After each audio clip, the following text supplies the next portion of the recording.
Hi everyone, ఈరోజు నా స్టైల్లో కొబ్బరన్నం చేయడం ఎలా అనేది నేర్చుకుందాం. నేను ఒక పెద్ద సైజు కొబ్బరికాయ అయితే తీసుకొని ఇలా ముక్కలుగా అయితే కట్ చేసుకున్నాను. అలాగే అన్నం వండే ఒక హాఫ్ అన్ అవర్ ముందు బియ్యం అయితే నానబెట్టుకున్నాను. ఈ గ్లాస్తో 3 గ్లాసులు అయితే నానబెట్టాను. మనం వీటిని అయితే ఇప్పుడు మిక్సీ పట్టుకుందాం. మిక్సీ పట్టుకునేటప్పుడే మనకి ఎసరికి ఎంత పాలైతే కావాలో అంత వాటర్ పోసుకొని మనం మిక్సీ అయితే పట్టుకోవాలి. ఇలా అయితే పట్టుకున్నాను. దీంట్లోకి నాకు కావాల్సినంత ఎసరు అనేది అంటే నీళ్లు పోసుకొని మళ్ళీ నేను మెత్తగా మిక్సీ అయితే పట్టుకుంటాను. ఇలా అయితే పట్టుకున్నాను కాబట్టి దీంట్లో నుంచి మనం ఇప్పుడు పాలైతే తీసుకుందాం. నేను ఇప్పుడు పాలైతే తీసుకున్నానండి. నాకైతే 6 గ్లాసులు ఎసరు అయితే కావాలి. సో 5 గ్లాసులు ఈ పాలు తీసుకున్నాను. 1 గ్లాస్ అయితే నార్మల్ వాటర్ అయితే తీసుకుంటాను. సో ఇప్పుడు మనం ప్రాసెస్లోకి అయితే వెళ్ళిపోదాం. స్టవ్ ఆన్ చేసి గిన్నె పెట్టి ఆ గిన్నెలోకి 2 టేబుల్ స్పూన్ ఆయిల్ అయితే వేసుకుందాం. అలానే 2 టేబుల్ స్పూన్ నెయ్యి కూడా వేసుకుంటున్నాను.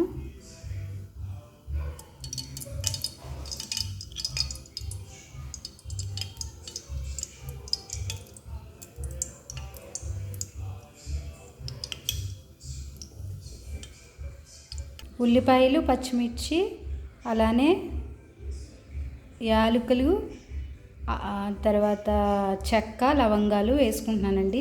మీ దగ్గర పలావ్ దినుసులు ఏమున్నా అవన్నీ వేసుకోవచ్చు.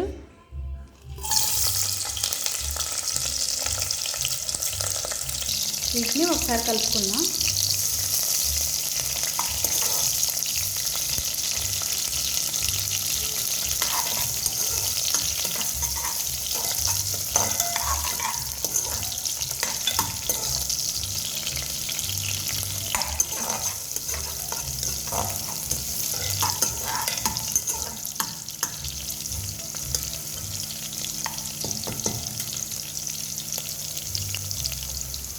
జీడిపప్పు కూడా వేసుకుంటున్నాను.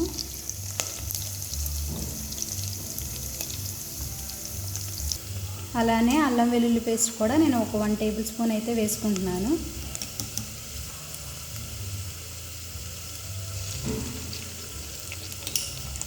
వీటిని ఒకసారి కలుపుకుందాం.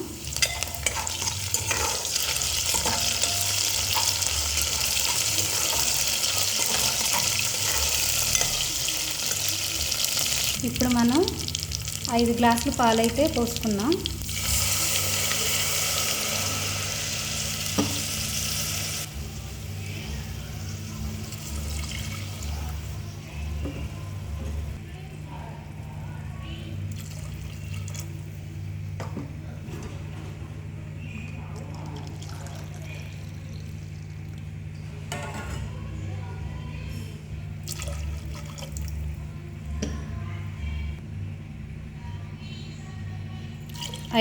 ఐదు అయితే పాలు పోసుకున్నాను.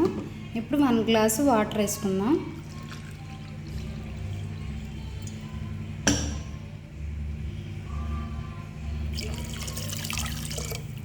ఇప్పుడు మనం ఈ ఎసరు అనేది మనం కాగనిద్దాం.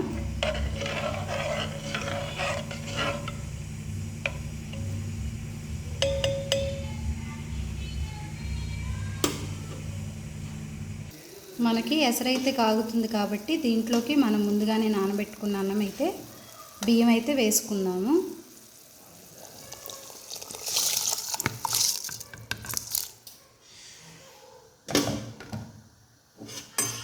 దీంట్లోకి మనం ఇప్పుడు సాల్ట్ వేసుకుందాం.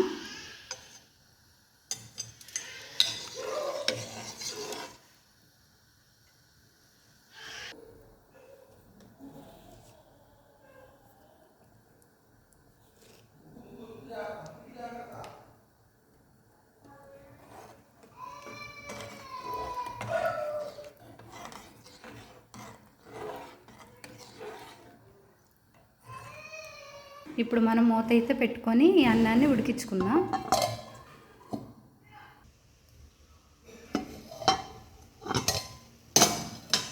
అన్నం చాలా వరకు అయితే ఉడకటానికి వచ్చింది. మనం ఇప్పుడు ఫ్లేమ్ని సిమ్లో పెట్టుకొని ఈ ఎసరును కూడా మనం ఉడికించుకుందాం. కొబ్బరి అన్నం అయితే రెడీ అయిపోయిందండి. నేను చేసిన విధానం మీకు నచ్చినట్టయితే లైక్ చేయండి, షేర్ చేయండి, అలాగే సబ్స్క్రైబ్ చేయండి. మీరు ఎప్పుడైనా ఇలా చేసి ఉంటే కింద కామెంట్ చేయండి.